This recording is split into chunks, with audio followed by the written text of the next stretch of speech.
ঈশ্বরকে সবসময় ভজন করতে থাকে, একনিষ্ঠভাবে যদি সবসময় সে তাকে ধ্যান করতে থাকে, এক না একদিন সে তাকে পেয়েই থাকে। ভগবতী তুলসী একনিষ্ঠভাবে সবসময় নারায়ণকে স্মরণ করছেন, তার জন্য তিনি নারায়ণকে প্রতিরূপে পেলেন।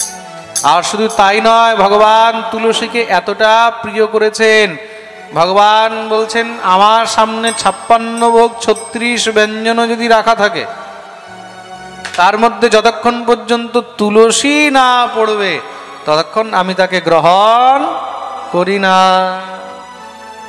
56 ভোগ 36 ব্যঞ্জন বিনা তুলসী প্রভু এক না মানি।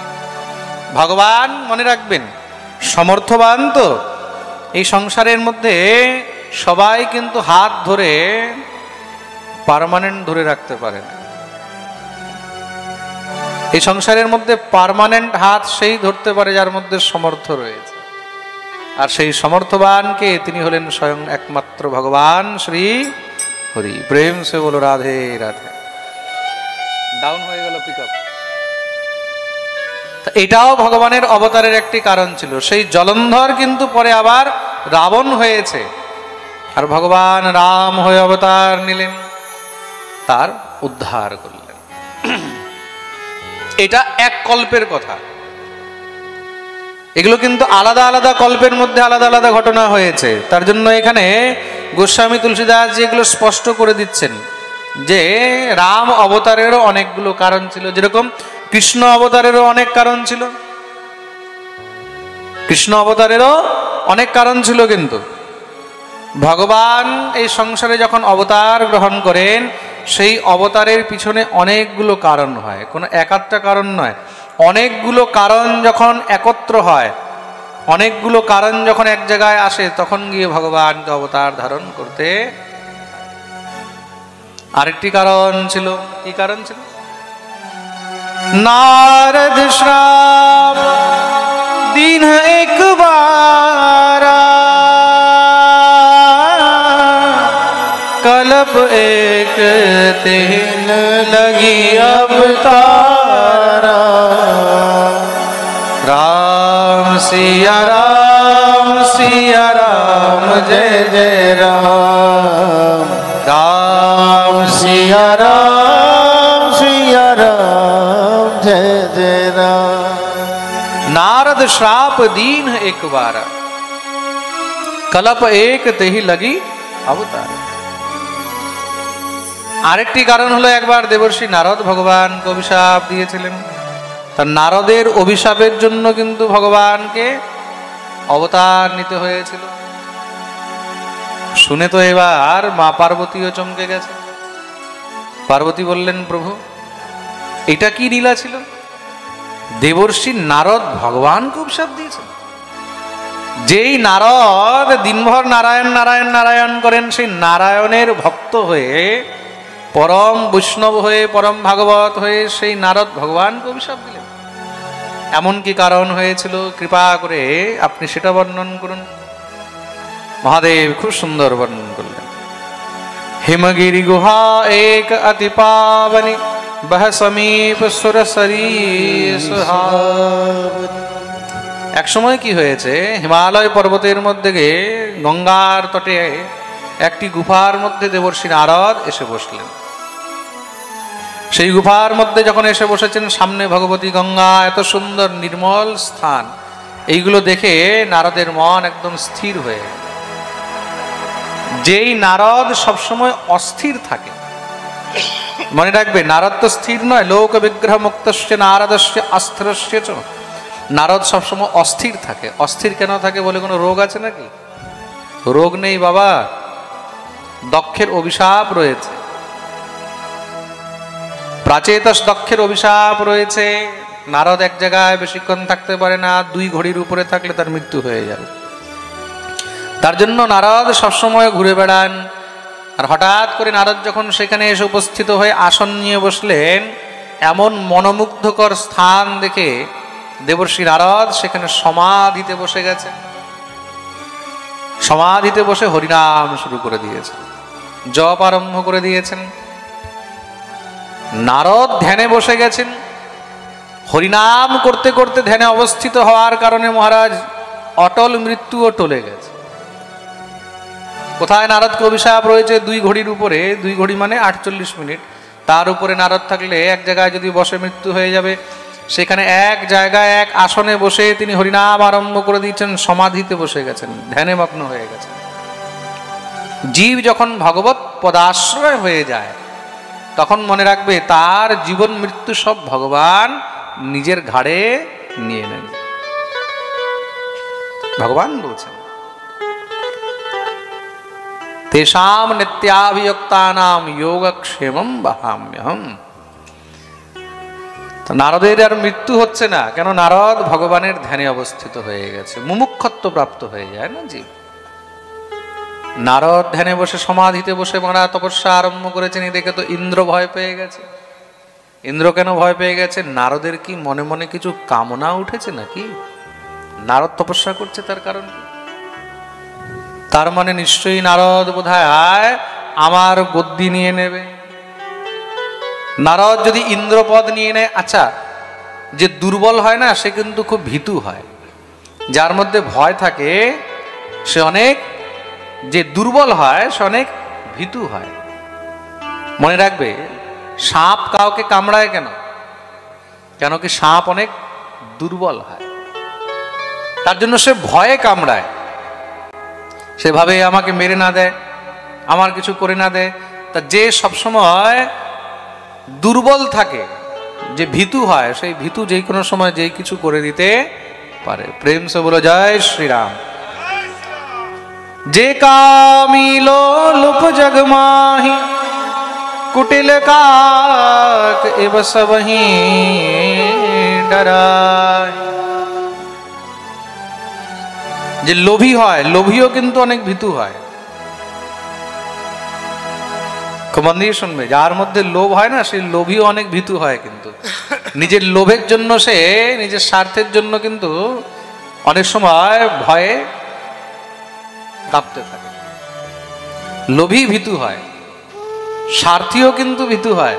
কেন? সে জানে আমার স্বার্থে আঘাত লাগলে তো তখন আমার লস হয়ে যাবে। প্রেম সে বলে জয় শ্রীরাম। তা ইন্দ্র কি করেছে? ইন্দ্র নারদের তপস্যা ভঙ্গ করার জন্য কামদেবকে পাঠিয়েছে। ইন্দ্রের পরম বন্ধু তো কামকে পাঠিয়েছে, বলে যাও এই বাবাজির তপস্যা ভঙ্গ করো। কেউ তপস্যা করলে সব থেকে আগে মহারাজ ইন্দ্রের কষ্ট হয়। কেন? ইন্দ্রের সিংহাসনের নাটবোল্ট গুলো খুব ঢিলা। ইন্দ্রের ভয় লাগে কোন সময় আমার চেয়ারকে নিয়ে চলে যাবে। তার জন্য জীবনে কোনো সময় চেয়ারের আশা করতে নেই, সব সময় জমির আশা করবে। কিসের আশা করবে? জমি। তুমি যদি চৌকির আশা করো তাহলে চৌকিদার হয়ে যাবে। যারা চৌকির আশা করে তারা চৌকিদার হয়, আর যারা জমির আশা করে তারা কি হয়? জমিদার। প্রেম সে বলো জয় শ্রীরাম। এই যতগুলো চেয়ারে বসে আছে না, ভুলেও একবার উঠে না কিন্তু। কেন জানো? ভিতরে ভয় আছে, চেয়ার খালি করলেই কেউ দখল করে না। ये कुर्सी का बड़ा जलवा है भैया। তাহলে বিচার করে দেখো, সাধারণ চেয়ারের মধ্যে যারা বসে আছে তারা চেয়ার ছাড়তে চায় না, ছাড়লেই কেউ দখল করে নেবে। তা যারা বড় বড় চেয়ারে বসে আছে তাদের তো ছাড়তে কেমন মহারাজ বুকটা ফেটে যায়, ভেবে দেখো। প্রেম সে বলে জয় শ্রীরাম। তা চেয়ারে বসলে ভয় থাকে, নিচে বসলে কোনো ভয় থাকে না। আপনারা নিচে বসে আছেন তো আপনাদের কোনো ভয় নেই। প্রেম সে বলো জয় শ্রীরাম। কামদেব এসে নারদের তপস্যা ভঙ্গ করার জন্য অনেক চেষ্টা করেছে, কিন্তু কোনো মতেও তপস্যা ভঙ্গ করতে পারেনি। কত রকমের কাম নিজের প্রভাব দেখিয়েছে, সুন্দর সুন্দর অপ্সরাদেরকে দিয়ে নৃত্য করাচ্ছে, নারদের সামনে সুন্দর সুন্দর গীত গাইছে, সুন্দর সুন্দর মহারাজ চারোদিকে এমন প্রফুল্লিত, এমন সুন্দর পরিবেশ তৈরি করে দিয়েছে যাতে যেন সাধারণ থেকে সাধারণ তো ছাড়ো, বড় থেকে বড় মুনি জ্ঞানীজন পর্যন্ত কামে আসক্ত হয়ে যায়, কিন্তু নারদের মধ্যে কিঞ্চিত কামের লেশমাত্র প্রবেশ করল না। কাম শেষ পর্যন্ত হেরে গিয়ে নারদকে প্রণাম করে চলে গেলেন। কাম যখন প্রণাম করে চলে গেছে, নারদের মনে এবার অভিমান হয়ে গেছে। নারদের মনে অভিমান হয়ে গেল। কাম কলা কছু মুনিহীন ব্যাপী, নিজ ভয় ডরে মনো ভব পাপি। তব নারদ গবনে শিব পাহি, জিতা কাম অহমিতি মন মাহি। নারদ কামকে বিজয় করেছে, তো কামকে জয় করেছে, মনে অভিমান হয়ে গেল। মানুষের মনে যখন অভিমান হয় না, তখন সেই অভিমান কিন্তু ভিতরে তাকে কামড়ায়। অভিমান একটা এমন জিনিস, ভিতরে তাকে কামড়ায়। দেখবেন আপনি যদি কোনো নতুন গাড়ি কিনেন, যতক্ষণ পর্যন্ত আপনি 2-4-10 জনকে বলবেন না, ততক্ষণ পর্যন্ত মহারাজ আপনার বিপি ডাউন হবে না, ব্লাড প্রেশার হাই থাকবে, মন শান্ত হবে না। যখন আপনি 10-20 জনকে বলবেন, এই জানিস আমি গাড়ি কিনেছি, এই জানিস আমি অমুক গাড়ি কিনেছি, 10-20 জনকে যতক্ষণ পর্যন্ত আপনি না বলবেন, ততক্ষণ পর্যন্ত ভিতরে গ্যাস হয়ে যাবে। এটা কি? এটা হলো অভিমান, এটা হলো মদ। প্রভুতা যখন মানুষের মধ্যে আসে, হ্যাঁ, তখন তার মধ্যে অভিমান আপনি আপ চলে আসে। আপনি কোনো উপলব্ধি করেছেন, উপলব্ধি করে যদি আপনি 2-4-10 জনকে না বলতে পারলেন, তাহলে আপনার মনে শান্তি হবে না। হবে? কখনোই হবে না। খুব ভালো ঘর বানিয়েছেন, বাড়ি বানিয়েছেন, যতক্ষণ পর্যন্ত আপনি মহারাজ 10-20 জনকে না দেখাবেন, 10-20 জনকে না বলবেন, ততক্ষণ মনে শান্তি হবে না। এটা জীবনের বাস্তবিকতা। নারদ কামকে বিজয় করেছে। আর কোথায় মহারাজ? ব্রহ্মাদি জয় সংরূঢ় দর্পকন্দর পদর্পহা। ব্রহ্মা থেকে নিয়ে ইন্দ্র শঙ্কর পর্যন্ত কেউ কামকে জিততে পারে। দেবর্ষি নারদের মনে অভিমান হয়ে গেছে, তার জন্য তিনি শিবের কাছে গেছেন। তিনি ভাবলেন, শিব তো আমার ভাই, শিব হলো নারদের ভাই, বড় ভাই। শিবের কাছে গিয়ে প্রণাম করেছেন। মহাদেব নারদকে দেখে, আসো আসো দেবর্ষি, বসো, সুন্দর করে। নারদ খুব একদম মহারাজ রুচি করে, সুন্দর করে একদম সমস্ত সব বৃত্তান্ত মহাদেবকে শোনাচ্ছে। জানেন দেবাদিদেব, আমি তপস্যায় বসেছিলাম, কামদেব এসেছে আমাকে, হ্যাঁ, আমার সাধনা ভঙ্গ করতে। আমি কামকেও কোনো পাত্তা দিলাম না। কাম যা চেষ্টা করলো, কিন্তু করেও আর কিছু করতে পারলো না, কাম পালিয়ে গেল। মহাদেব তো শুনেই চিন্তায় পড়ে গেছেন। ওরে বাপরে, এত অভিমান হয়ে গেছে নারদের। মহাদেব বোঝালেন, দেখো তুমি আমাকে বলেছো এই কথা, কিন্তু তুমি ভগবান শ্রী হরিকে এই কথা কখনো বলো না। আমাকে বলেছো, বলে দিয়েছো, কিন্তু ভগবান শ্রী হরির কাছে গিয়ে এই কথা কখনো বলো না। মহাদেব বুঝিয়ে দিলেন এই সংসারের মধ্যে বৈষ্ণবের কাজ কি, সাধুর কাজ কি, গুরুদেবের কাজ কি? সাবধান করা, তাই তো? প্রেম সে বলো জয় শ্রীরাম। আমাকে বলেছো বলেছো, কিন্তু শ্রী হরিকে গিয়ে এই কথা কখনো বলবে না। নারদ মনে মনে ভাবছে, ভোলেনাথ আমার থেকে জলে মনে মনে। আমি ক্লাসে ফার্স্ট হয়েছি, আমি গিয়ে কাউকে বললাম, জানিস আমি ক্লাসে ফার্স্ট হয়েছি, সে যদি বলে তুই আমাকে বলেছিস, তুই কিন্তু আর অমুককে গিয়ে বলিস না, তখন তুমি কি ভাববে? আরে ও আমার থেকে জলে, হিংসা করে আমাকে। হ্যাঁ, তাই তো? কামদেব এসে মহাদেবের তপস্যা ভঙ্গ করে দিয়েছিল না, আমরা শুনলাম কালকের পাঠে, কিন্তু আমার সাধনা ভঙ্গ করতে পারেনি। তার জন্য মহাদেব জ্বলছে যে তুমি হরিকে গিয়ে বলো না। ঠিক আছে, ব্রহ্মার কাছে গিয়ে উপস্থিত হলেন। শম্ভু বচন মুনি মন নহি ভাই, শম্ভু বচন মুনি মন নহি ভাই। তব বিরঞ্চি কে লোক সিধায়, তব বিরঞ্চি কে লোক সিধায়, তব বিরঞ্চি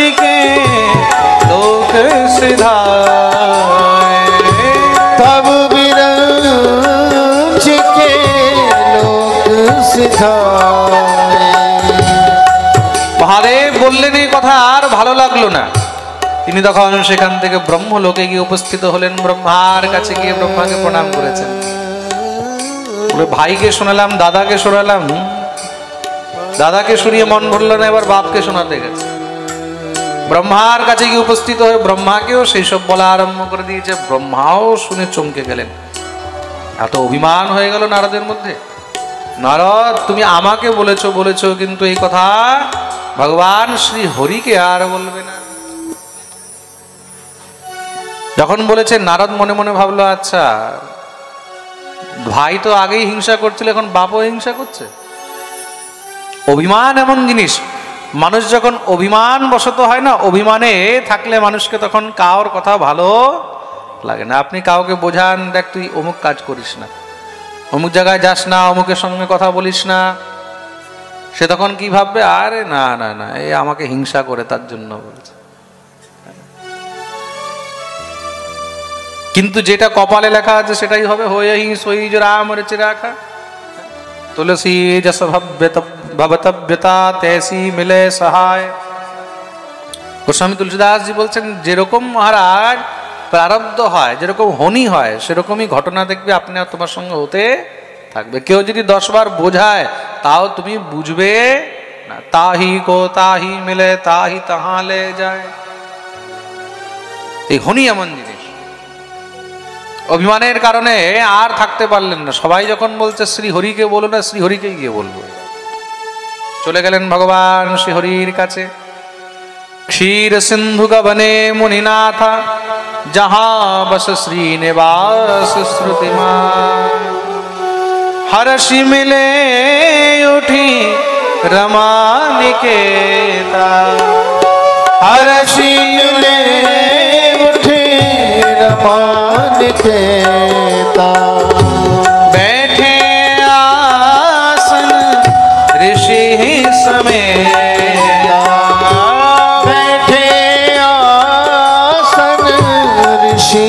समेता। बोले बेहसी चराचर राम, बोले बेहसी चराचर राया। बहुते दिनन की मुनिदाया, बहुते दिनन की मुनिदाया। बहुते दिनन की प्रभुदाया।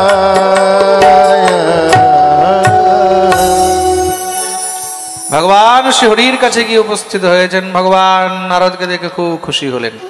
সুন্দর আসন দিয়ে কাছে বসিয়েছেন। আসো আসো দেবর্ষি, অনেক দিন হয়েছে তোমার সঙ্গে দেখা হয়নি, আজ তুমি এসেছো, মন খুব প্রসন্ন হলো। বলো বলো কেমন কি চলছে। ভগবান বললেন, সঙ্গে সঙ্গে যখনই ভগবান বলেছেন কেমন কি চলছে, নারদ তো আরো চান্স পেয়ে গেছে। প্রভু কি বলবো জানেন, একটা অদ্ভুত ঘটনা হয়েছে। কি, আমি হিমালয়ের গুহার মধ্যে বসে সাধনায় রত ছিলাম। ভগবান বলেন, আচ্ছা আচ্ছা, তারপরে কি হলো? বলে, তারপরে কামদেব এসেছে আমার সাধনা ভঙ্গ করার জন্য, তপস্যা ভঙ্গ করার জন্য। কিন্তু প্রভু আমিও হলাম নারদ, আপনার ভক্ত। কাম কি আর আমাকে বিজয় প্রাপ্ত করতে পারে? কাম কি আর আমার তপস্যা ভঙ্গ করতে পারে? কাম যখন আর কোনো মতে আমার তপস্যা ভঙ্গ করতে পারেনি, তখন ভয়ে কাম সেখান থেকে পালিয়েছে। দেখলেন প্রভু, যেই কামকে কেউ বিজয় করতে পারেনি, সেই কামকে আমি জয় করলাম। ভগবান তো মাথায় হাত দিয়ে বসে গেছে। ওরে বাপরে, এত অভিমান! এই অভিমান তো নারদকে নিয়ে ডুবে যাবে। অভিমান কি? অভিমান এমন ফুটো, এই ফুটো থাকলে জীবনরূপী নৌকা অনেক তাড়াতাড়ি মহারাজ ডুবে যায়। প্রেম সে বলো জয় শ্রীরাম। তার জন্য অভিমানকে মহাপ্রভু সুরাপানের সমান বলেছেন। কিসের সমান? সুরাপান। অভিমানম সুরাপানম। মদ খেলে যেরকম মানুষের অবস্থা হয় না, তদ্রূপ অভিমানও কিন্তু একটি নেশা। যেরকম মদ একটি নেশা, তদ্রূপ অভিমানও একটি নেশা। এই অভিমানের নেশা কিন্তু বহুত খারাপ। মদের নেশা তো নেমে যায়, রাত্রে মহারাজ উঠলে সকালে নেমে যায়, কিন্তু অভিমানের নেশা যতক্ষণ পর্যন্ত মহারাজ ঝটকা না লাগে, যতক্ষণ পর্যন্ত পতন না হয়, ততক্ষণ পর্যন্ত নামে না। প্রেম সে বলো জয় শ্রীরাম। তার জন্য জীবনে অভিমান থেকে সাবধান থাকবে। আর ভগবান যার কাছে অভিমান রয়েছে তার কাছে কখনো থাকেন না। ভগবান দেখলেন তাহলে তো এই অভিমানকে আগে নষ্ট করতে হবে। তো ভগবান দেবর্ষি নারদের সেখানে তো খুব প্রশংসা করে দিলেন, বাহ বাহ বাহ দেবর্ষি, তুমি খুব ভালো কাজ করলে, শুনে আমিও খুব খুশি হলাম। বাহ, কামকে তুমি বিজয় প্রাপ্ত করেছো, চারদিকে তোমার জয় জয়কার হবে। ভগবান নারদকে আরো ফুলিয়ে দিলেন। নারদ তো সেখান থেকে ভগবানকে প্রণাম করে বেরিয়ে আসছে। ভগবান এমন মহারাজ নিজের মায়া রচনা করলেন।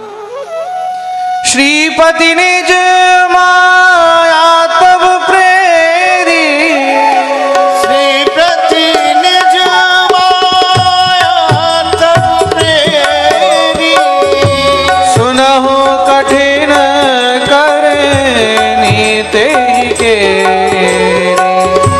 सुनहु कठिन करनी करते, सुनहु कठिन करनी तेहि के, सुनह कठिन करनी तेके।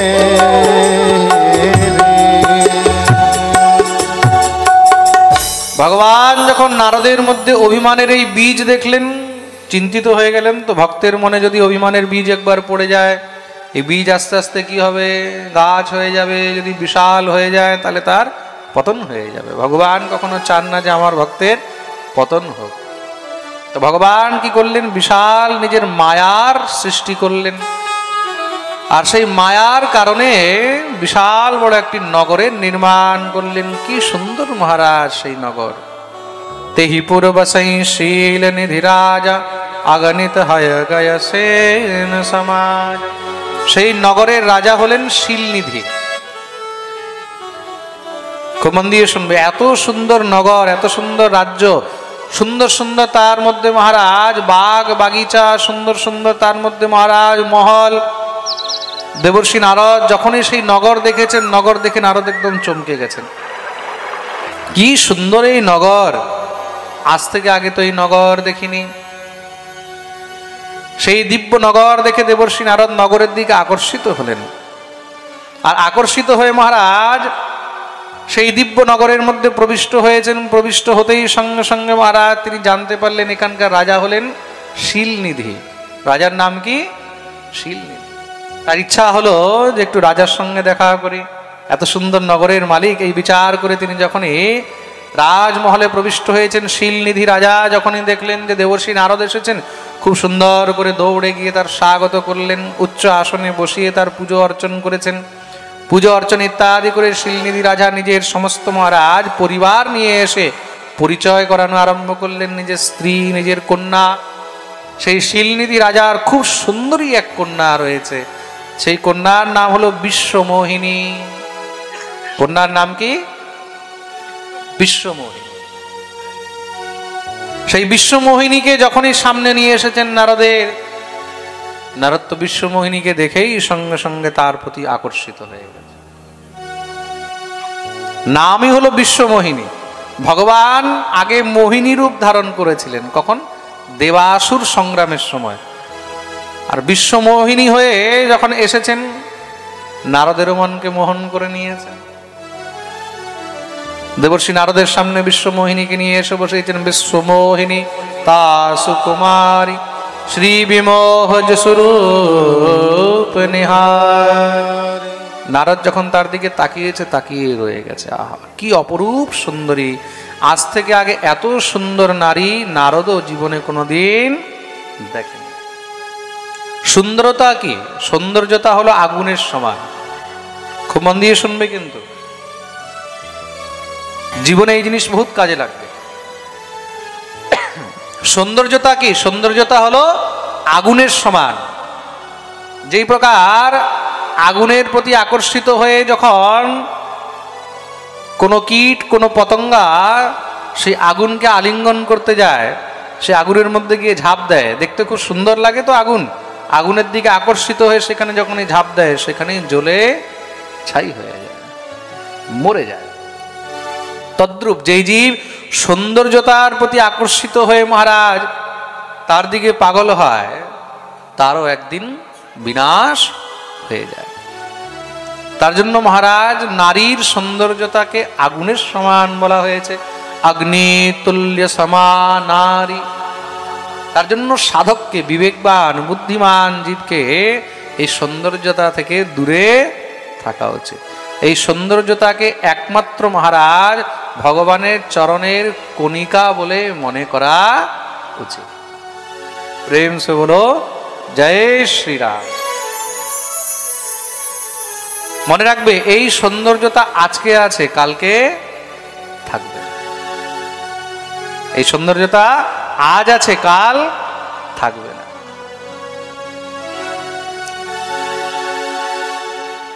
যাকে তুমি খুব সুন্দর সুন্দর সুন্দর সুন্দর বলে তার পিছনে দৌড়াচ্ছ না, যেদিন মহারাজ 32টার মধ্যে 8টা পড়ে যাবে না, সেদিন আর তার দিকে তাকাতে ইচ্ছা করবে না। প্রেম সে বলো জয় শ্রীরাম। ঠিক বলছে কি না? আপনি খুব সুন্দর সুন্দর সুন্দর বলছেন, আর যাকে সুন্দর সুন্দর সুন্দর বলতে আপনার সামনে দাঁড়িয়ে যদি মুখ থেকে হেলাল করে যদি লালা বের করে দেয়, বিচার করে দেখুন। ভর্তৃহরির কখনো আপনারা বৈরাগ্য শতক পড়ে দেখবেন, সেটার মধ্যে মহারাজ এমন বীভৎস বর্ণন করেছে না, সেই বৈরাগ্য শতক পড়লে এই সংসারের মধ্যে কামী থেকে কামীর মধ্যেও বৈরাগ্যের উৎপত্তি হয়ে যাবে, ঘৃণা হয়ে যাবে সংসার থেকে, একদম মহারাজ ঘৃণা হয়ে যাবে, দেখারও ইচ্ছা করবে না, এমন এমন বর্ণন করেছেন ভর্তৃহরি। তার জন্য সাধককে এগুলো থেকে সবসময় সাবধান থাকা উচিত।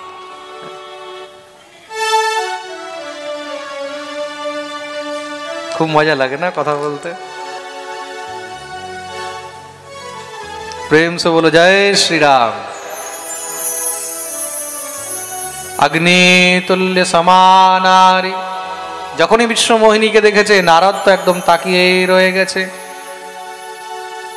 রাজা বললেন, মহারাজ আমার এই কন্যার একটু ভবিষ্যৎ বলুন, আপনি তো ত্রিকালদর্শী, সাক্ষাৎ দেবর্ষি, একটু কৃপা করে তার একটু ভাগ্য বর্ণনা করুন।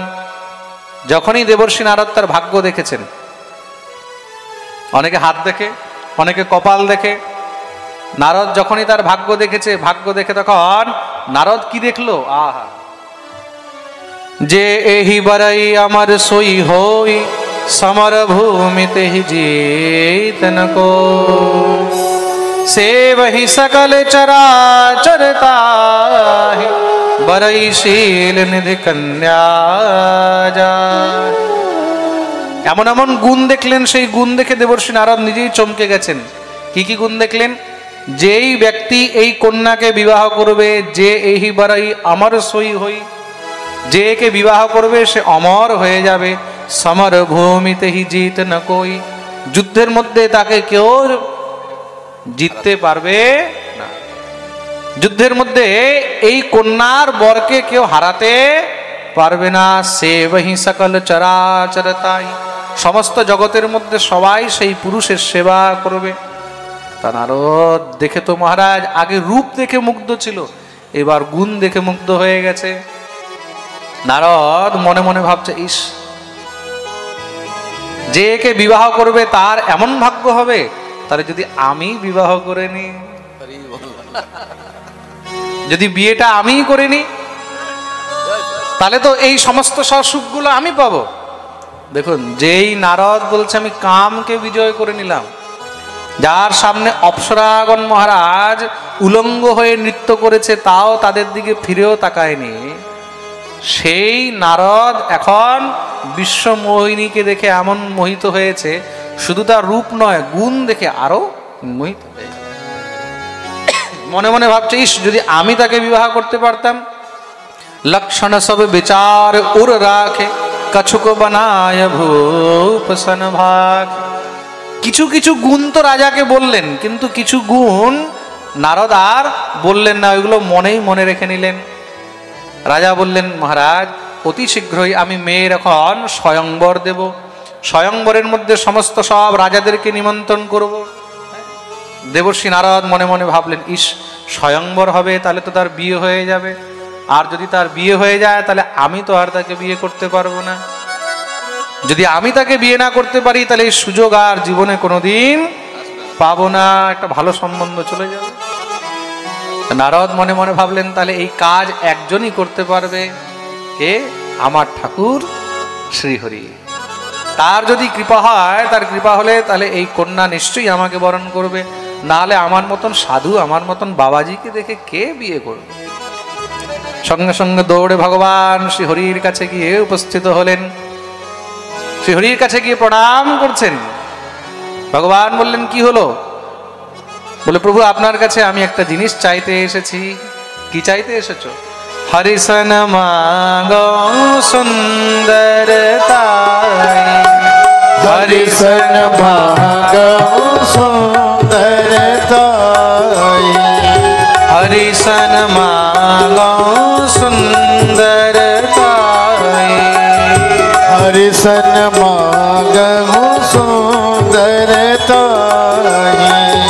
हो यही जात लहरती भाई, हो यही जात लहरती भाई। আমি হরির কাছে গিয়ে ভগবান শ্রী হরির যে সৌন্দর্যতা, তার যে রূপ, সেই রূপটা চাইব। এই বিচার করে শ্রী হরির কাছে এসে উপস্থিত হলেন। ভগবান বললেন, কি চাও?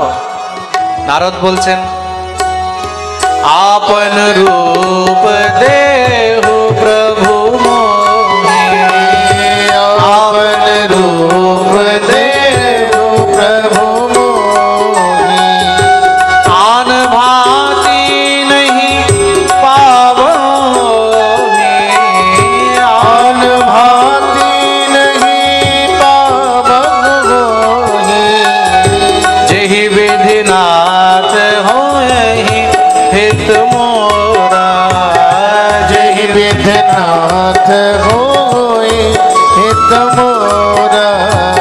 करहि सोबेगी दास में तोरा, करहु सोबेग दास में तोरा। जेहि विधिनाथ होहि हित मोरा, जहि विधिनाथ होय हित मोरा।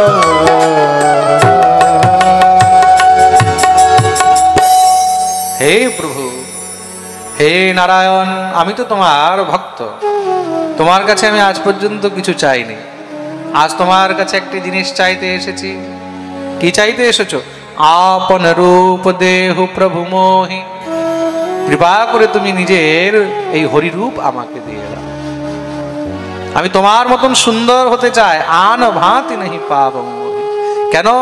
আমি নিজের জীবনে কিছু পেতে চাই, আর সেটা যদি পেতে হয় তাহলে একমাত্র তোমার রূপ নিয়েই পেতে পারবো। কেন? এই সংসারের মধ্যে তোমার থেকে সুন্দর আর কেউ নেই। শ্রীহরি থেকে সুন্দর আর কেউ আছে? তো নারদ ভাবলো, যদি আমি শ্রীহরির রূপ পেয়ে যাই, ভগবান যদি নিজের মতন আমাকে বানিয়ে দেয়, তাহলে স্বয়ংবরের মধ্যে গিয়ে আমি ওখানে বসে যাব, আর আমাকে দেখলে বিশ্বমোহিনী সঙ্গে সঙ্গে দৌড়ে এসে আমার গলায় সব থেকে আগে বরমালা দেবে, বাস আমার কাজ হয়ে যাবে।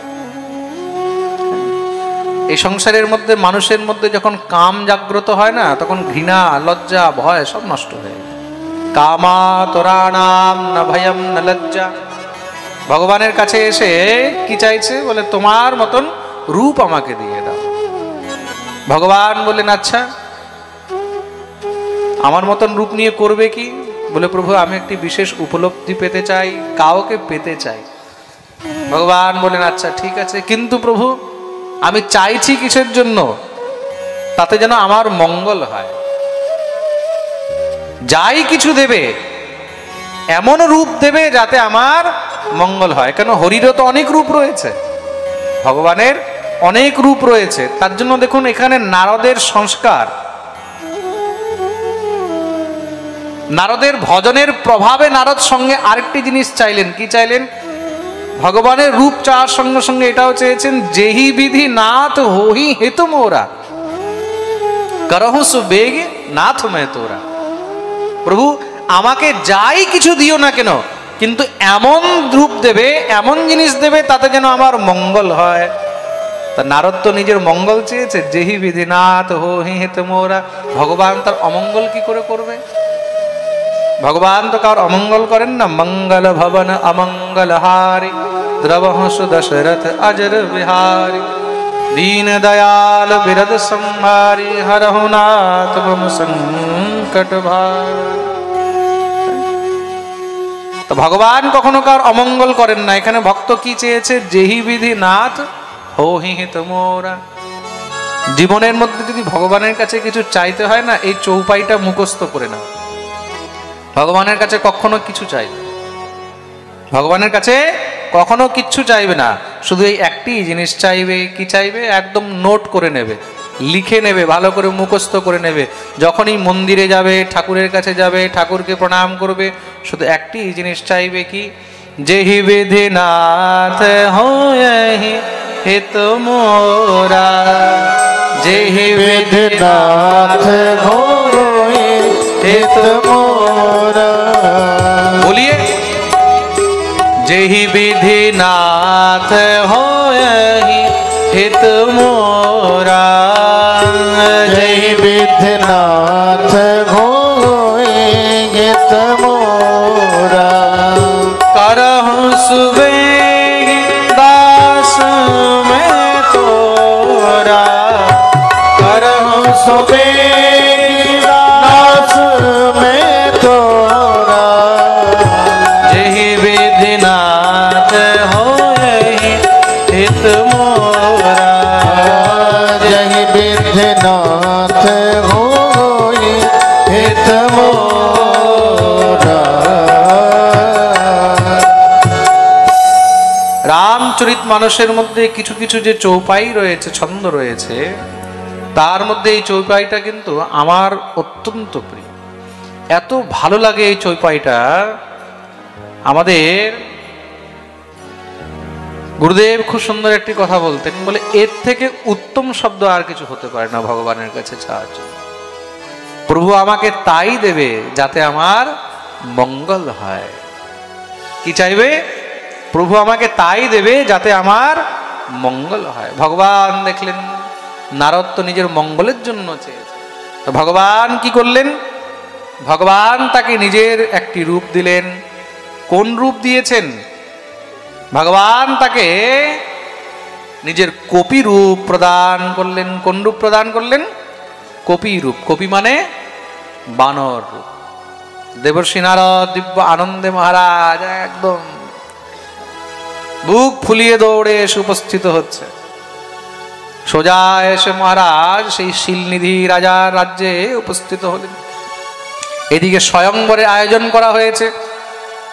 সেই স্বয়ংবরের মধ্যে মহারাজ বড় বড় সব রাজা মহারাজারা এসেছেন। দেবর্ষি নারদ সেখানে গিয়ে এসে আসনে বসেছে। দেখুন, নারদ যে এসেছে সবাই কিন্তু নারদই দেখতে পাচ্ছেন। কেউ কিন্তু নারদের সেই বানর মুখ দেখতে পাচ্ছে না, কেউ কিন্তু সেই রূপ দেখতে পায়নি। সেই রূপ কে দেখতে পেয়েছে? সেখানে দুইজন রুদ্রগণ এসে উপস্থিত হয়েছিলেন। আর দুইজন রুদ্রগণ সেখানে ব্রাহ্মণ হয়ে নারদের কাছে এসে বসেছে। তারা কিন্তু দেখতে পাচ্ছে যে নারদের মুখটা বানরের মতন হয়ে আছে, কপির মতন হয়ে আছে। বিশ্বমোহিনী হাতের মধ্যে জয়মালা নিয়ে এসে উপস্থিত হলেন। জয়মালা নিয়ে এসে যখনই বিশ্বমোহিনী এসে উপস্থিত হয়েছে, দেবর্ষি নারদ কি করেছিলেন? লাইনের মধ্যে সব থেকে আগে গিয়ে বসেছেন। তা সবাই ভাবলো নারদ তো, তা নারদকে সবাই জায়গাও ছেড়ে দিয়েছে, নারদ সামনে বসেছে। নারদ ভেবেছে যখনই বিশ্বমোহিনী আসবে আমাকে দেখেই সঙ্গে সঙ্গে আমার গলায় মালা পরিয়ে দেবে। বিশ্বমোহিনী যখনই সামনে নারদকে দেখেছে, বিশ্বমোহিনী কি দেখছে? এ তো বাঁদর মুখ। তো বানর মুখ দেখে বিশ্বমোহিনী সঙ্গে সঙ্গে তার দিক থেকে একদম চোখই ঘুরিয়ে ফেললেন, তার দিকে আর তাকালেনই না। বিশ্বমোহিনী আবার অন্য রাজকুমারদের দিকে যখন এগিয়েছে, নারদ তো চিন্তিত হয়ে গেল, কি ব্যাপার আমার দিকে তাকালোই না। দেখে সঙ্গে সঙ্গে মুখ ঘুরিয়ে নিল। নারদ ভাবছে আচ্ছা আচ্ছা, হয়তো আরো ভালো করে দেখতে চায়। নারদ সেখান থেকে লাফ দিয়ে গিয়ে আবার মহারাজ লাইনের মধ্যে কিছুটা আগে গিয়ে বসে গেছে। আবার যখন সেখানে গিয়ে বসেছে বিশ্বমোহিনী, আবার যখন মহারাজ তার দিকে তাকিয়েছে, দেখে আরো মহারাজ ক্ষেপে যাচ্ছে। আমি যেখানেই যাই এই কপিমুখী সেখানেই চলে আসে। আর এদিক দিয়ে রুদ্রগণ যে ছিল দুইজন, মহাদেবের দুইগণ, তারা শুধু হাসছে। নারদ অত্যন্ত বারবার চেষ্টা করছে যে বিশ্বমোহিনীর চোখের সামনে আমি আসব, বিশ্বমোহিনী আমার গলায় মালা দেবে, কিন্তু কোনো মতো বিশ্বমোহিনী তার দিকে তাকাচ্ছেই না। এক এক করে মহারাজ সব রাজকুমারদের সামনে দিয়ে বেরোতে বেরোতে বেরোতে বেরোতে এদিক দিয়ে কি হয়েছে, স্বয়ং ভগবান শ্রীহরি সর্বশেষে গিয়ে মহারাজ সেখানে বসে রইলেন। যখনই ভগবান শ্রীহরিকে দেখলেন, সঙ্গে সঙ্গে শ্রীহরিকে দেখে তার গলায় সেই বরমালা পরিয়ে দিলেন। যখনই ভগবান শ্রীহরির গলায় বরমালা পরিয়েছেন, সঙ্গে সঙ্গে নারদ তো একদম মহারাজ অপমানিত হয়ে সেই অপমানের জ্বালায় জ্বলতে লেগেছে। শ্রীহরির কাছে আমি বরদান নিয়ে রূপ নিয়ে আসলাম, আর বিশ্বমোহিনী আমাকে মালা না পরিয়ে একে পরিয়ে দিল। নারদ খুব ক্রুদ্ধ হয়ে গেলেন, মনে খুব কষ্ট পেয়ে সেখান থেকে যখন বেরিয়েছে, তখন সেই দুই রুদ্রগণ নারদকে বলছে, আরে তুমি এত কান্নাকাটি করছো কেন? নারদ বলছে, কি বলবো, বিশ্বমোহিনী আমার দিকে একবার তাকালো না। বিশ্বমোহিনী তো পরে তাকাবে, আগে তুমি নিজের মুখটা তো একবার দেখো, আগে নিজের মুখের দিকে তো একবার তাকাও। আয়নার মধ্যে নিজের মুখ দেখেছো? নারদ ভাবলেন এমন কি হয়েছে মুখের মধ্যে, একটু দেখেই নি। নারদ সঙ্গে সঙ্গে সামনে জলাশয় ছিল, সেই জলাশয়ের মধ্যে গিয়ে যখনই জলের মধ্যে মুখ দেখেছে, সেই জলের মধ্যে মুখ দেখেই তো একদম নারদের মাথা খারাপ হয়ে গেছে। এই কি বাঁদরের মুখ! নারদ তো একদম চমকে গেলেন, এমন রাগ উঠেছে নারদের, নারায়ণ আমার সঙ্গে এত বড় ছল করলেন। আর সেই দুই রুদ্রগণকে সঙ্গে সঙ্গে অভিশাপ দিয়ে দিলেন, দুষ্ট, তোমরা জানতে জেনে বুঝে আমাকে একবার তোমরা সাবধান করলে না, বললে না, তোমরা আমার উপহাস করেছো, যাও অভিশাপ দিচ্ছি, তোমরা নিশাচর হয়ে যাবে। হো হু নিশাচর যাই তুম কপটি পাপি দো, হাসে হু হামহি সোলে হু ফল বহুরি হাসে হো মুনি কো। তোমরা ঋষির অপমান করলে, উপহাস করলে, অভিশাপ দিচ্ছে তোমরা দুইজন অসুর হয়ে যাবে, রাক্ষস হয়ে যাবে। তারা তো সঙ্গে সঙ্গে বসে চরণে পড়ে কাঁদতে লাগলেন। তাদেরকে অভিশাপ দিয়েও মন ভরেনি। দেবর্ষি নারদ ভাবলেন আমি এখন সোজা নারায়ণের কাছে যাব, আর মনে মনে নারায়ণকে যা ইচ্ছা তা গালি দেওয়া শুরু করে দিয়েছেন। গিয়েই আজকে নারায়ণকে ভালো করে দেখবো, আমার সঙ্গে এত বড় কপট করলো, এই সংসারের মধ্যে নারায়ণ কারোর সুখ দেখতে পারে না, আমার সঙ্গে এত বড় কপট করেছে। এই বিচার করে যখনই তিনি ভগবান নারায়ণের কাছে যাওয়ার জন্য উদ্যত হয়ে মহারাজ মনে মনে নারায়ণকে গালাগালি দিয়ে চলতে লাগলেন, হঠাৎ করে রাস্তার মধ্যে সামনে কি দেখছেন, স্বয়ং নারায়ণ মা লক্ষ্মীকে আর বিশ্বমোহিনীকে নিয়ে সেখানে দাঁড়িয়ে আছে। সেই নারায়ণের সঙ্গে বিশ্বমোহিনীকে দেখে তো আরো মাথা খারাপ হয়ে গেছে। তুমি ভাবো, তুমি কাউকে বিয়ে করতে গেছো, এখন হঠাৎ করে মহারাজ তাকে যে বিয়ে করে নিয়েছে তাকে যদি সামনে দেখতে পাও, তখন কি হবে, মেজাজ আরো গরম হয়ে যাবে। এক তো নারায়ণ বাঁদর মুখ দিয়েছে, তারপরে নারায়ণ আবার স্বয়ং বিশ্বমোহিনীকে বিয়ে করে নিয়ে গেছে। নারদের তো রাগ আরো বেড়ে গেছে। সঙ্গে সঙ্গে নারদ কুপিত হয়ে গেলেন, ভগবানকে যা ইচ্ছা তা বলা আরম্ভ করে দিলেন। তোমার লজ্জা নেই, তুমি কপটি, তুমি আমার সঙ্গে ছল করলে, সবার সামনে তুমি আমাকে নিন্দিত করলে, আমাকে কবিরূপ দিলে। হ্যাঁ, কবিরূপকে তুমি নিকৃষ্ট মনে করেছো তো, যাও আমি তোমাকে অভিশাপ দিচ্ছি, আজকে আমি যেইভাবে বিশ্বমোহিনীর বিরহে বিলাপ করছি, এইভাবে তুমিও মনুষ্য রূপ ধারণ করে পত্নী বিয়োগে বিলাপ করবে। অভিশাপ। আর শুধু তাই নয়, যে কপিকে, যেই বানরকে তুমি নিকৃষ্ট মনে করে আমাকে কপিরূপ দিয়েছো, এই বানর তোমার জীবনে কাজে লাগবে, এই বানর তোমার সহযোগ করবে, এই বানর দিয়েই তোমাকে নিজের সেই স্ত্রীকে খুঁজতে হবে। অভিশাপ দিয়ে দিলেন, कपियाकृति तुम कीन हमारी, करी हहीं की सहाय तुम्हारी। मम अपकार कीन तुम भारी, नारी बिरह तुम हो दुखार। যখনই অভিশাপ দিয়ে দিলেন সঙ্গে সঙ্গে ভগবান নিজের মায়াকে সম্বরণ করে নিয়েছেন। ভগবতী লক্ষ্মীও অন্তর্ধান হয়ে গেলেন, বিশ্বমোহিনী অন্তর্ধান হয়ে গেল। সেই মহারাজ যে শ্রীনগর ছিল, সেই নগরটাও মহারাজ অদৃশ্য হয়ে গেল। না কোনো শিলনিধি রাজা, না কোনো বিশ্বমোহিনী, না লক্ষ্মী, না সেই নগর। যখনই নারদ বুঝতে পারলেন এগুলো সব মায়া ছিল, সঙ্গে সঙ্গে ভগবানের চরণে পড়ে কাঁদতে লাগলেন, প্রভু আমি কত বড় অপরাধ করেছি, আপনাকে অভিশাপ দিলাম। এই মায়ার খেলা আমি বুঝতে পারিনি, এটা কি ছিল? ভগবান বললেন, নারদ তোমার খুব অভিমান হয়ে গেছিল তো, যে আমি কামকে বিজয় করে নিয়েছি।